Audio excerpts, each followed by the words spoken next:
Esse é o sonho mais antigo da ficção científica. Conquistar o espaço, a fronteira final. Enquanto gerações buscaram paraísos e maravilhas, escritores e produtores de ficção nos ofereceram cenas fantásticas da exploração humana e conquista do cosmos.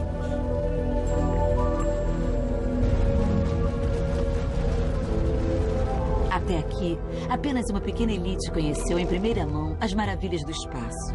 Mas tudo isso está prestes a mudar. Os cientistas preveem que a viagem interestelar, o Warp Drive e mesmo a colonização planetária pode ocorrer e todos terão a chance de desbravar espaços jamais percorridos. Mas será que os cientistas estão certos? E se estão, estaremos prontos para viver entre as estrelas?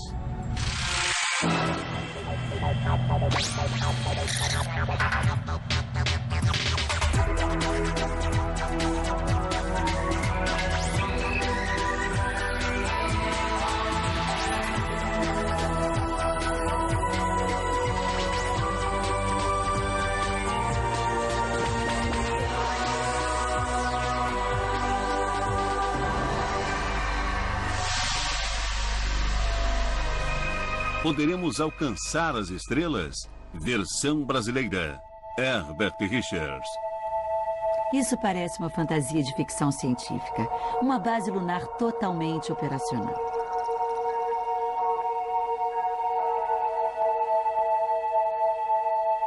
Até a metade do século XXI, esta cena poderá se tornar realidade. A razão? Água. Milhões de litros de água foram descobertos nos polos da Lua. Os cristais de gelo deixados pelos cometas encobrem ligeiramente a superfície do Sol. Uma vez recolhidos e derretidos, esses cristais de gelo irão produzir água bastante para sustentar uma colônia por centenas de anos. Mas a água lunar pode nos proporcionar uma outra coisa: energia. A água contém os dois elementos básicos do combustível de foguete, hidrogênio e oxigênio. E isso tornará a Lua uma futura plataforma para o homem conquistar o espaço.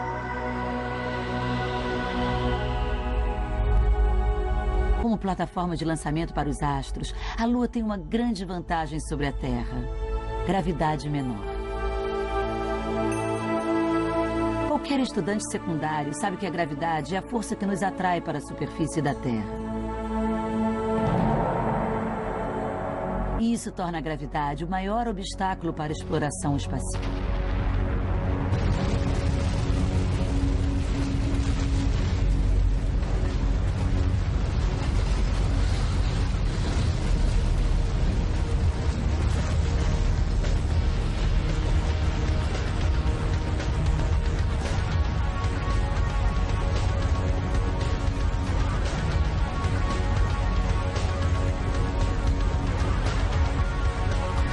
Para fugir da atração gravitacional da Terra, é preciso muita energia. Um impulso de milhões de toneladas de quilos por polegada quadrada. Uma velocidade de 10 quilômetros por segundo.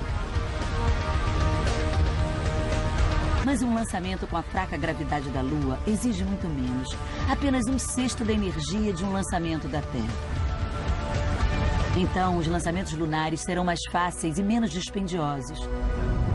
A Lua irá se tornar o nosso ponto de partida para outros planetas e depois para as estrelas.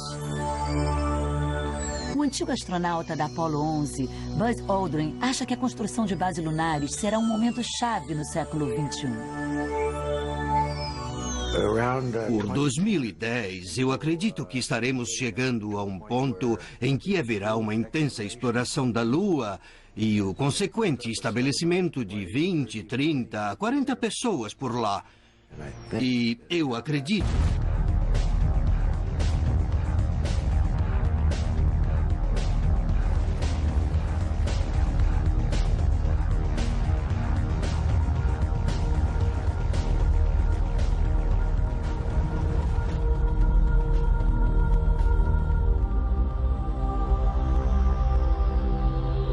Buzz, o primeiro homem a voar para a Lua, está propondo um esquema comercial para levar o turismo à esfera espacial.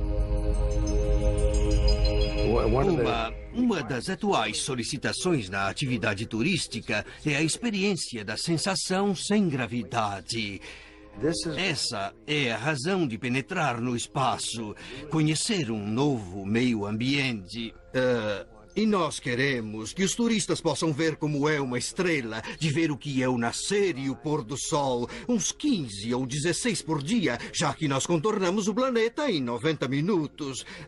E é claro, a paisagem que você tem da curvatura da Terra, vendo o contorno dos continentes bem diante dos seus olhos. A gigante automobilística japonesa Kawasaki projetou um ônibus espacial com 50 lugares, possível de ser lançado dos aeroportos convencionais. E se a Shimizu Construction Corporation conseguir, hotéis espaciais como esse poderão estar em órbita no ano 2010.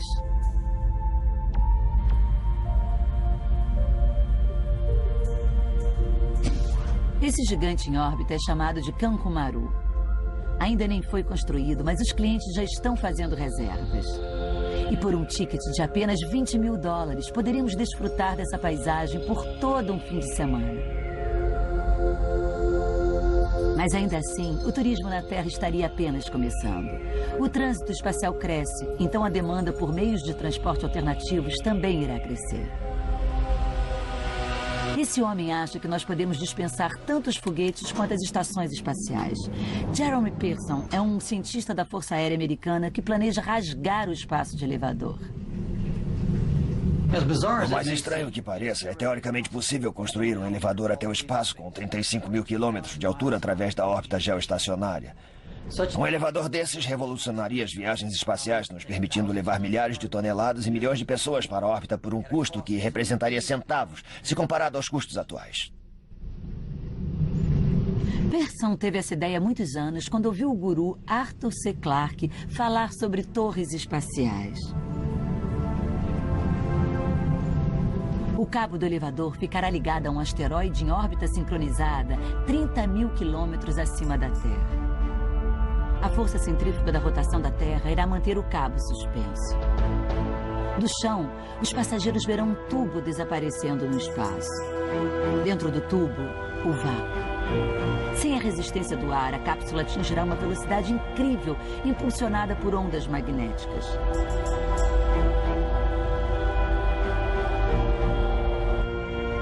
Para segurar a tensão, será usado um cabo de fibra de carbono com menos de 1 metro de espessura, fabricado com um revolucionário, mas ainda teórico processo, a nanotecnologia.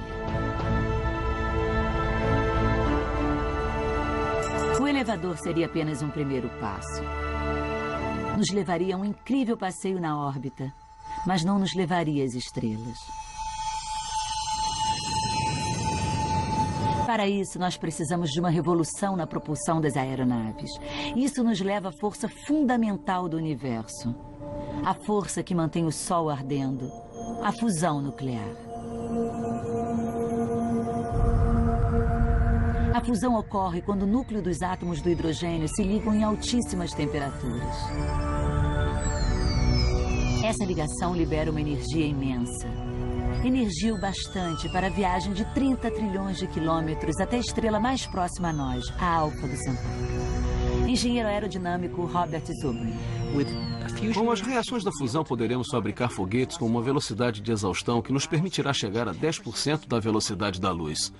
Com um sistema desses, poderemos chegar à Alfa do Centauro em 40 anos. Já é possível chegar lá dentro do tempo médio de vida humana.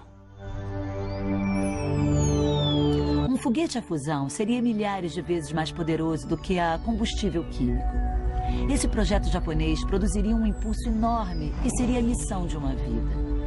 O combustível que precisa é um gás chamado hélio 3, e o lugar mais perto onde podemos encontrá-lo é a Lua.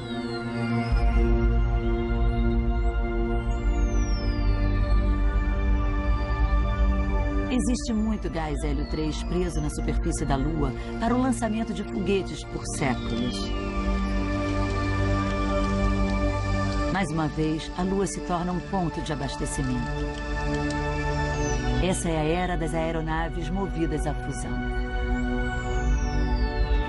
Em 200 ou 300 anos, nós devemos ter a energia e a propulsão necessária para mandar uma tripulação numa viagem direta de 10, 20 ou 30 anos para a nossa estrela mais próxima, a Alfa do Centauro, para ver como é, e ainda poderemos trazer essas pessoas de volta durante o seu tempo de vida.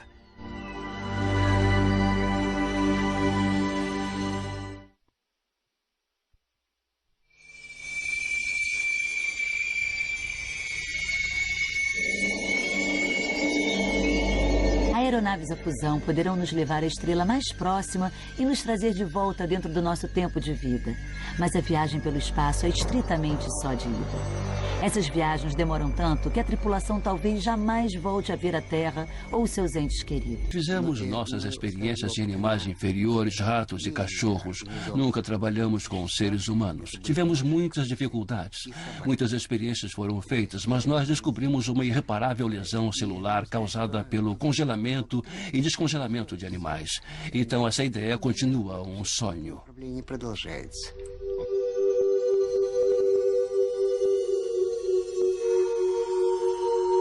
A ciência recusou a suspensão de animação. Então, a tripulação das viagens interestelares passarão décadas vivendo e viajando pelo espaço. Isso implica em se adaptarem a uma vida sem gravidade. Pode parecer relaxante, mas a gravidade zero é de fato muito prejudicial ao corpo humano.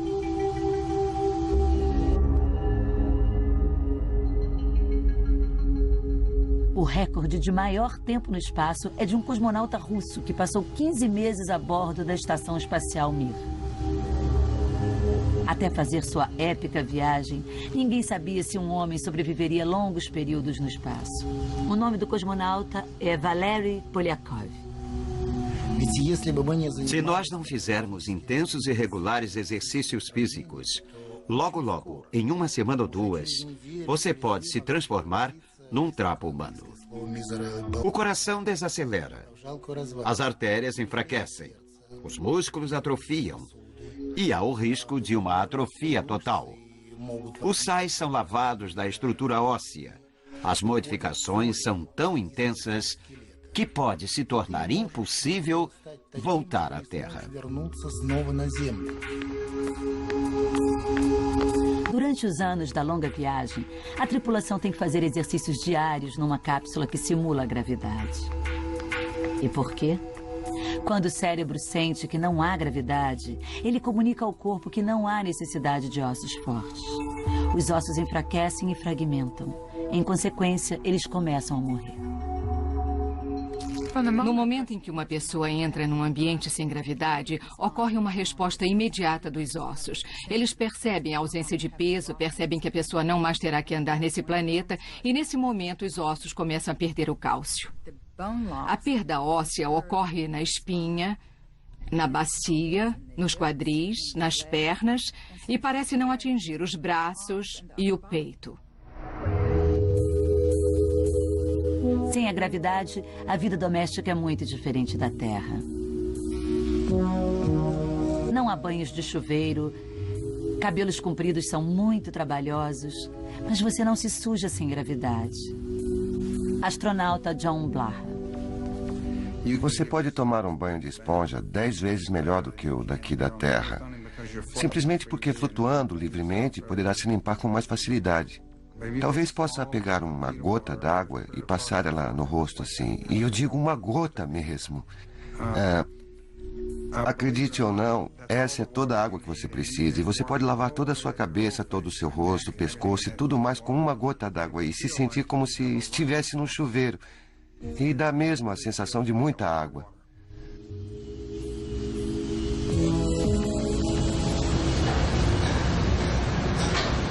Mas como produzir ar e água o bastante para a tripulação da aeronave enquanto viajam para as estrelas?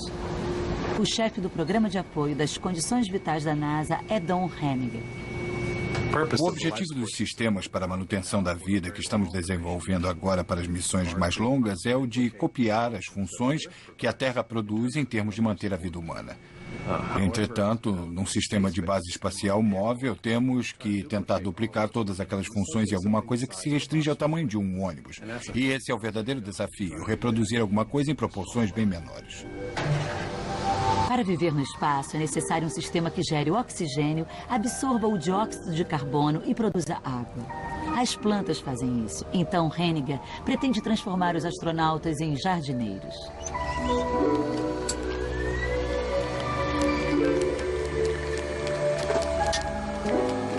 As plantas, é claro, também podem ser usadas como alimento. Numa longa missão espacial, a falta de estoque na tripulação faz das plantas o alimento que vão comer.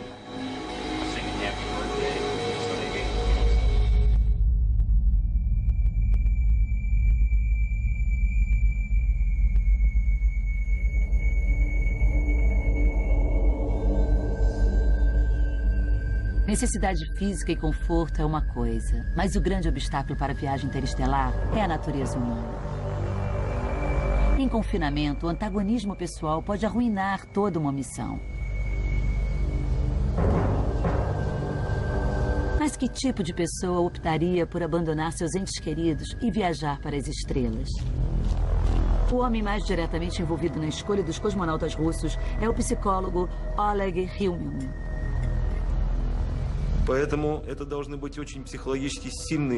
Essas pessoas precisam ser psicologicamente fortes. Devem ser companheiras. Por exemplo, uma pessoa muito introvertida, uma pessoa muito agressiva ou nervosa, não pode ser um cosmonauta. Nem todos podem suportar ficar trancados no espaço com as mesmas pessoas por muito tempo, talvez anos. Então, o mais importante é que eles devem amar os outros seres humanos. Amar, ter capacidade de compreender e conviver com os outros. Как мы говорим, эмпатия. Essa câmara hermética jamais sairá do chão. Mas é a coisa mais parecida que a NASA tem com uma nave espacial. Pelo menos ela cria a sensação de isolamento e confinamento que os membros da tripulação irão enfrentar a bordo de uma nave interestelar. Como parte de uma experiência de apoio à vida, 3 homens e uma mulher foram trancados nessa câmara por 60 dias. Eles respiram ar reciclado, bebem água reciclada e aprendem muito sobre vida comunitária em espaços confinados. Uma das voluntárias foi Karen Mears. Uma das coisas que nós aprendemos durante o teste é que se você está fazendo uma longa viagem espacial, vai precisar ter privacidade. E o que passa a ser a sua casa é a cabine da tripulação. É gostoso e confortante ficar aqui e outros sabem que não devem interromper a menos que você autorize.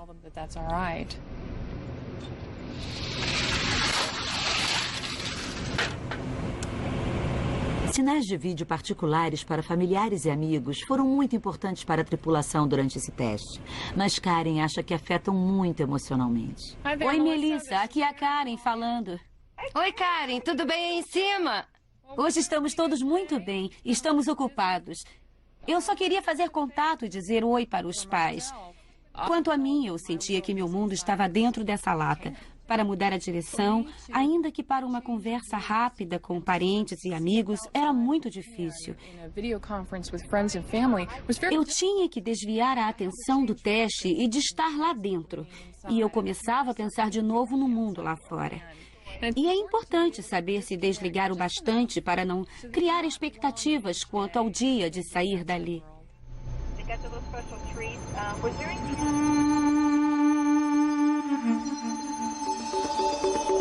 O isolamento total e o afastamento das viagens espaciais irão afetar pessoas diferentes e de formas diferentes. Em 2001, uma mensagem de feliz aniversário significa pouco para Frank Poole a bordo da Discovery 1. All the best, son. Happy birthday to you. Happy birthday to you. Happy birthday, dear Frank. Happy birthday to you. E para ele, a Terra parece irrelevante. Feliz aniversário, Frank. Obrigado, Hall. Menos alvoroço, por favor.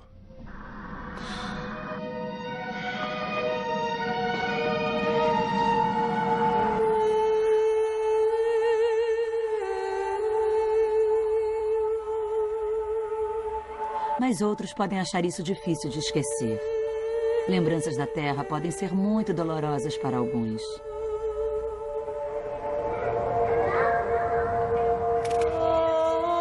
Uma viagem para as estrelas envolveria um grande ajuste psicológico. Astronauta John Blaha. Cada membro da tripulação terá que aceitar o fato de que pode nunca mais voltar, entre aspas, para casa. A nova casa deles é o veículo espacial em que estão, e a nova família deles são aquelas pessoas que estão no veículo com eles. E eu acho que isso é apenas um ajuste psicológico que cada membro da tripulação terá que fazer.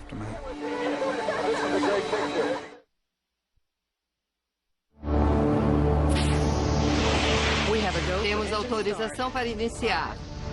5, 4, 3, 2, 1. Acionar ignição e decolar.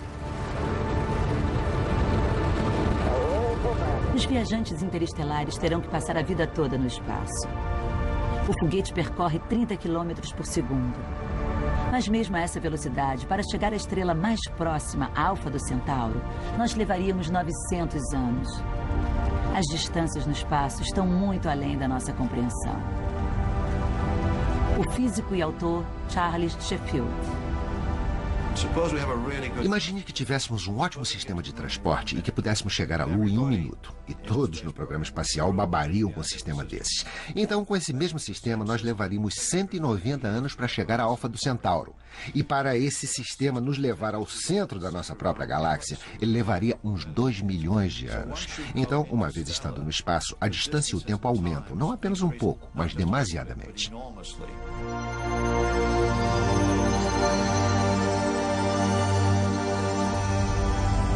Os foguetes de fusão nuclear eventualmente poderão nos levar às estrelas. Mas para rasgar mesmo o espaço, temos que achar uma forma de nos deslocarmos mais rápido do que a luz. Até recentemente, os cientistas achavam que isso era impossível. Hoje, não estão tão certos. Achar uma forma de navegar com a velocidade da luz é um dos objetivos do novo programa da NASA dos limites de propulsão física, liderado por Mark Mills. Eu vou demonstrar como os foguetes funcionam. Eles carregam propulsores, e quando esses propulsores são descarregados, o foguete é empurrado na direção contrária.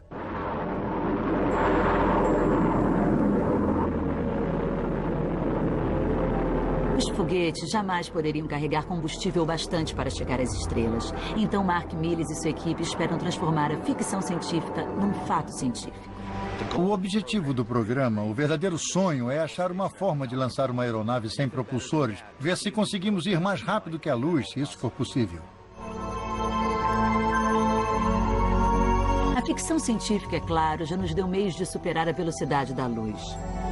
Isso é chamado de Warp Drive.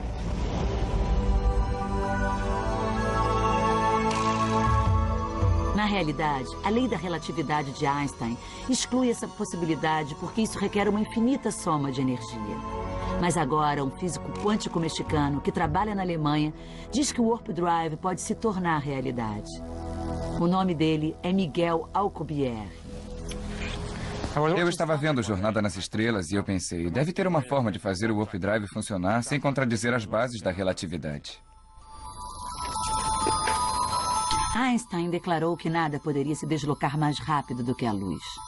Ele colocou que havia um limite de velocidade na qual um objeto pudesse se deslocar no espaço. Mas ele não colocou nenhum limite teórico para a velocidade no qual o espaço em si pudesse se deslocar ou ser deslocado. Em outras palavras, o espaço pode ser ampliado ou comprimido mais rápido do que a velocidade da luz.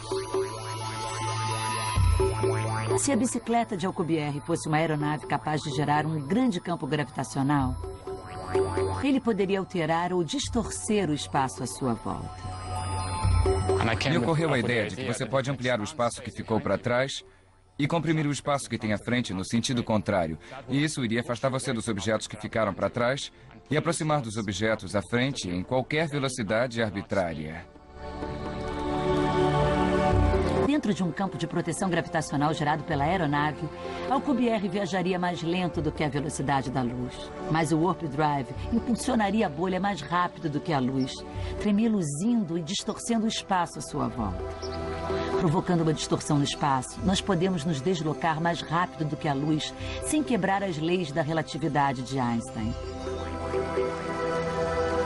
No local, não estaria se deslocando mais rápido que a luz, mas visto a distância, estaria se deslocando muito mais rápido que a luz. Os cálculos de Alcubierre confirmam que a teoria é um fato, mas permanecem dois grandes obstáculos. Primeiro, para impedir que a bolha fosse esmagada pelo espaço, precisaríamos de um tipo de força antigravitacional. Uma coisa que no momento está acima da nossa tecnologia. Segundo, para produzir uma distorção, teríamos que gerar uma quantidade de energia fenomenal.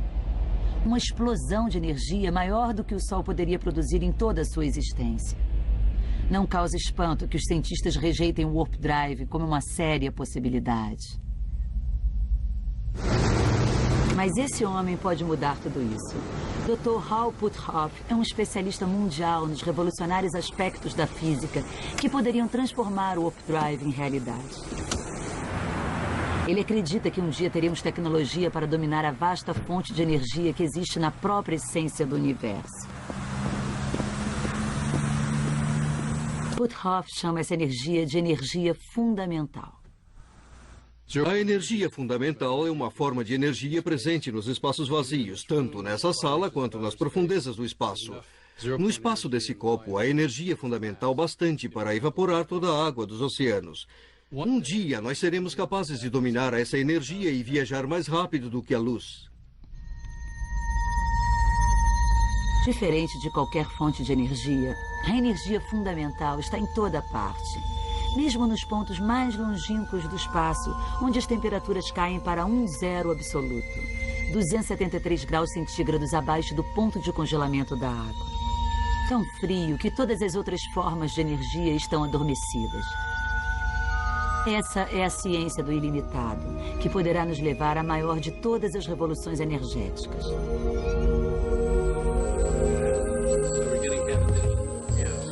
Em seu laboratório, Puthoff já consegue concentrar pequenas quantidades de energia fundamental. Numa experiência, sinais de ultrassom criaram pequena cavitação de bolhas de vácuo na água. Quando essas bolhas se rompem, Puthoff mede a energia fundamental que elas liberam. Mas o desafio é armazenar essa energia em grande escala.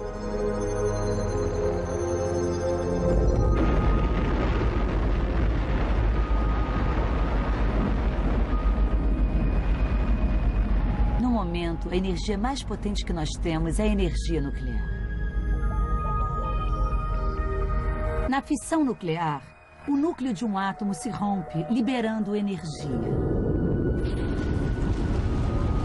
Na fusão nuclear, dois núcleos diferentes se ligam em altíssimas temperaturas. Mas a energia fundamental é a energia que mantém os átomos ligados. Se pudermos de alguma forma isolar um átomo dessa energia, ele irá implodir. E a explosão fará com que a bomba atômica pareça fogos de artifício.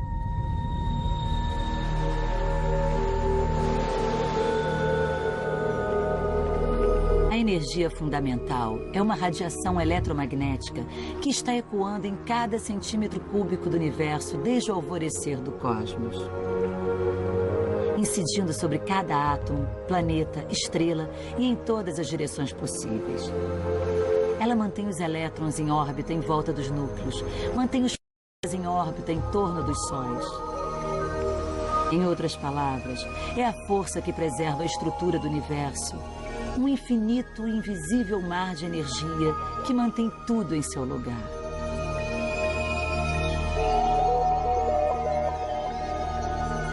Quando se trata de propulsão, nós temos aqui uma grande revolução em potencial.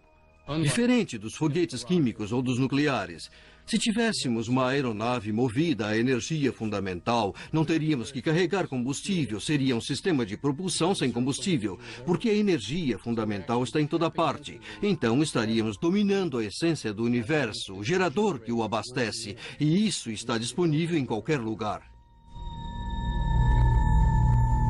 Usando essa limitada fonte de energia, talvez um dia nós possamos até tornar o Warp Drive possível.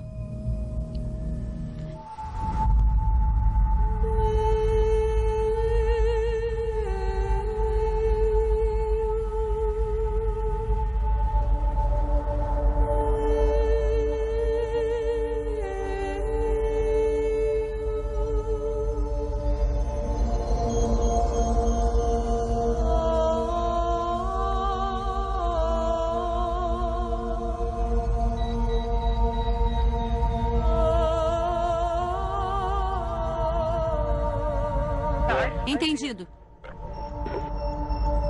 Está inativo. Melhor do que qualquer SJ. Mantenha os instrumentos de voo. Atenção, eu ouvi ele dizer iniciar lançamento. Entendido. Tudo bem no radar. Aqui tudo bem no radar. Eles vão descer para 20. Em 2, 10 está ótimo. Atenção, tripulação. Preparar para aterrissagem.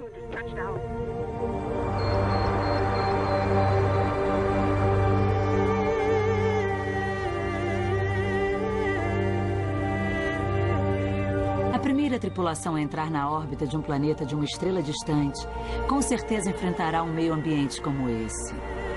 Espetacular, assustador e perigosamente hostil. Se alguma coisa sair errado, não haverá chance de resgate, nenhuma ajuda da Terra. Os pioneiros estarão sozinhos. Então, como eles vão sobreviver? A primeira coisa que teremos que cuidar é da agricultura.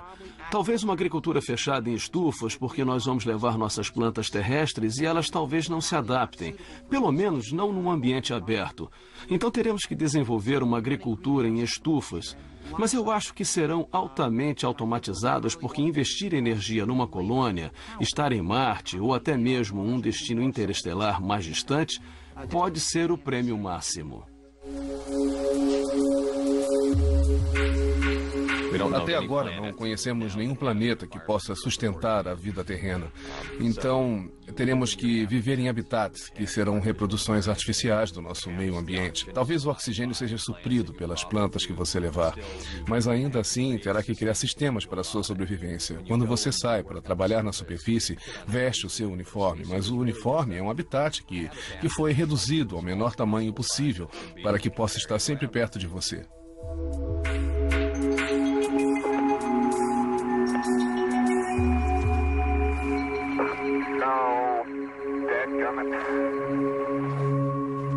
As roupas do futuro serão muito melhores do que aquelas usadas pelos astronautas da Apollo. Mas elas vão restringir os movimentos e limitar o tempo que as pessoas poderão passar fora do seu habitat.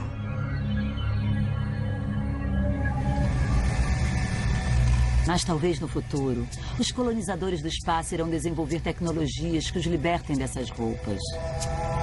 O segredo está na realidade virtual. De dentro da segurança da base, tudo o que um operador precisará fazer é sentar numa cadeira que pode sentir o seu corpo, colocar luvas especiais que transmitem com precisão os movimentos das mãos e dedos e colocar um capacete de realidade virtual na cabeça. A partir desse momento, ele se torna a inteligência que anima o robô na superfície de um planeta distante. Iniciar. Será como estar lá pessoalmente. Ele irá ver e sentir exatamente como o robô. O robô se tornará seus olhos, ouvidos e corpo. A NASA já construiu um protótipo. Seu nome é DART. A vantagem desse sistema é que ele se aproxima das habilidades humanas. É um humano controlando um robô, sem nenhuma inteligência local. É realmente uma extensão da pessoa ou um representante? Grupos de robôs com controle remoto nos permitirão explorar novos mundos sem expor humanos a riscos físicos. Os geólogos serão capazes de analisar amostras de rochas no conforto de suas cadeiras na base.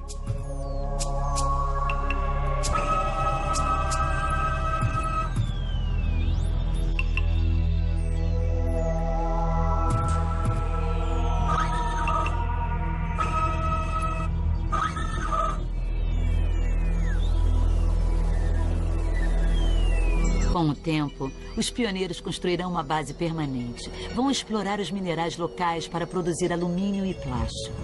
Moinhos de alta tecnologia vão gerar eletricidade com a força dos ventos. Nas estufas, alimentos e oxigênio serão produzidos. Mais de 50 metros quadrados de plantas por pessoa. Mas o único lugar onde as pessoas poderão viver sem suas roupas espaciais será dentro da atmosfera pressurizada da base.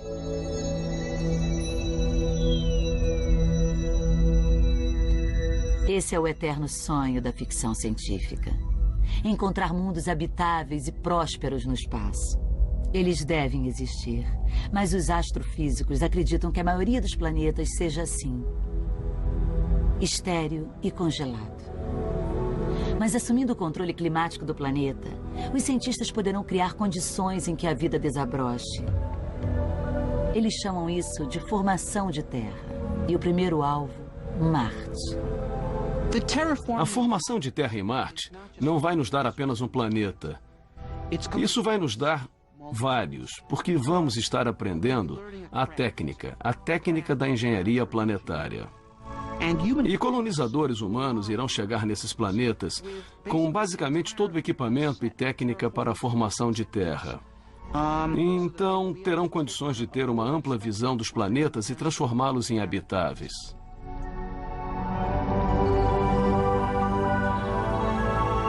Os principais instrumentos da engenharia planetária são água, luz e calor. O especialista da NASA na formação de Terra em Marte e outros planetas é Chris McKay. O primeiro passo, obviamente, é esquentar o planeta, é aquecer o planeta. Nós sabemos como aquecer planetas. Estamos fazendo isso aqui na Terra, onde talvez não fosse uma boa ideia, mas em Marte, ou outro sistema estelar, fazer exatamente o que estamos fazendo na Terra, que é jogar na atmosfera gases que produzem um efeito estufa. Gases que podem ser 1000 vezes, talvez milhões de vezes mais eficientes que o CO2, o gás carbônico, na absorção de energia solar. É como jogar um cobertor sobre o planeta. Ele absorve o calor. Esse seria o primeiro passo. E depois viria a fase de administrar o consequente degelo do planeta. Retirar a água e o CO2 das curvaturas polares e devolver o oxigênio para a atmosfera.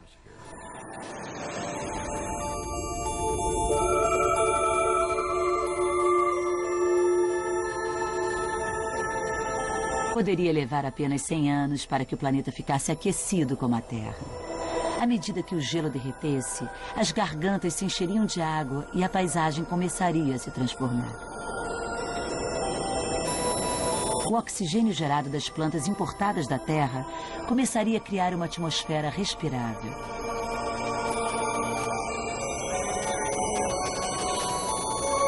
Uma coisa boa nas plantas, é claro, é que, de certa forma, elas são máquinas autorreprodutoras e se adaptaram durante esses milhões de anos de evolução a absorver o gás carbônico e liberar o oxigênio.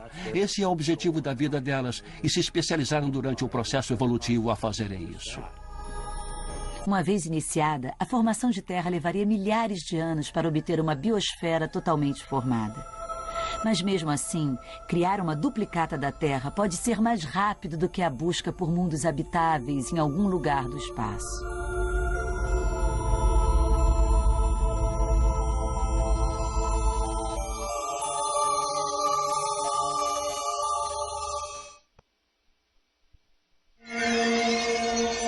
Ao invés de colonizar outros planetas, pode ser mais fácil construir amplos habitats artificiais no espaço.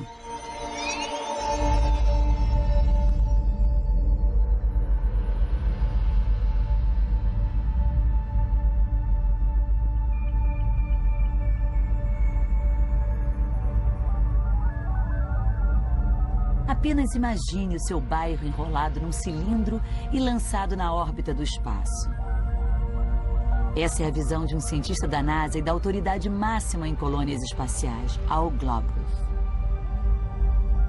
Todos que estudam colônias em órbitas têm suas preferências. Pessoalmente, eu prefiro uma comunidade com 10 mil. É um bom número. Você pode conhecer todo mundo, mas sempre tem alguém que você não conhece tão bem. Eu prefiro a colônia cilíndrica, com uns 3 quilômetros em cada direção. Eu faria algo parecido com a nossa Santa Cruz daqui, que me parece uma comunidade bastante aceitável. Ela tem todo o tipo de empresas, estruturas de apoio, uma economia viável e tudo o mais. E eu gostaria de pegar esse pedaço de terra e enrolar num cilindro e lançar em órbita. Lá dentro você iria querer ter um belo lugar para viver. Você iria querer ter casas, árvores e animais, e talvez um riacho. Quem sabe um laguinho. Eu gostaria de uma máquina de ondas para que eu pudesse surfar. Existem muitas coisas diferentes que se podem fazer. Por ser um meio ambiente controlado, as chuvas viriam com sprinklers. Poderia ter um esfumaçador que produzisse nevoeiro caso gostasse de nevoeiro. A luz poderia ser artificial e podem ser colocadas onde a gente bem entender. Então você pode ter alguma coisa que eu chamaria de arte climática. Programar os esfumaçadores, os sprinklers e as luzes para que produzam um belo efeito atmosférico. Podemos até imaginar artistas climáticos indo de colônia em colônia com projetos de decoração.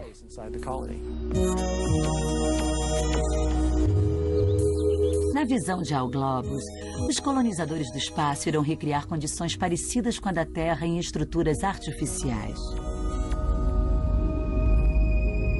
Mas uma vez no espaço, nós vamos viver em incontáveis ambientes diferentes e então poderemos evoluir de várias maneiras diferentes. Por exemplo, deixar a Terra pode alterar o corpo humano tão profundamente quanto alterou o dos nossos ancestrais, os peixes, quando decidiram abandonar o mar para uma vida nova em terra firme. E com a tecnologia ciborgue, poderemos até acelerar esse processo. Na verdade, nós nunca vimos como um ser humano pode ficar se for gerado, nascido e criado sem gravidade. Podemos ver as pessoas flutuando e suas pernas parecerem apêndices inúteis. Mas e se elas fossem eliminadas? Obviamente não sentiriam falta. Talvez pudesse evoluir para um outro par de braços que seria mais útil num ambiente sem gravidade. Não haveria nenhuma sensação de estar fazendo alguma coisa fora do normal. Porque tudo é fora do normal. É fora do normal desde o início.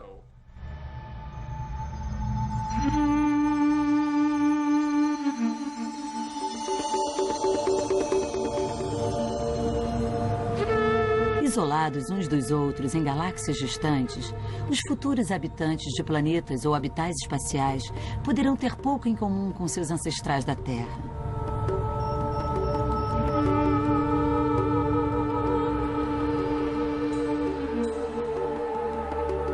A primeira expedição estelar poderá levar imagens em vídeo dos entes queridos que deixaram para trás. Mas essas imagens de casa vão significar pouco para os seus descendentes.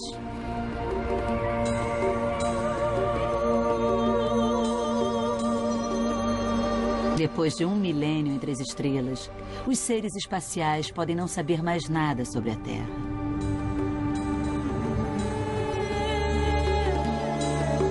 Talvez por isso, o homem que passou mais tempo no espaço declara: não devemos cortar nossos laços com o planeta-mãe. Polyakov acredita que a essência da nossa humanidade dependa fundamentalmente da preservação dos nossos laços com o planeta que nos deu vida.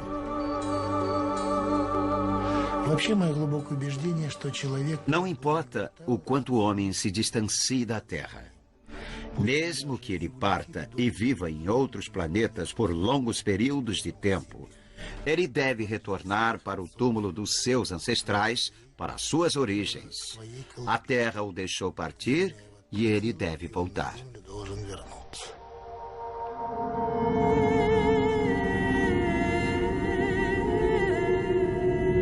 Mas se uma raça de humanos nascidos nas estrelas voltar com seus corpos adaptados e suas mentes galácticas, poderá sobreviver no planeta-mãe?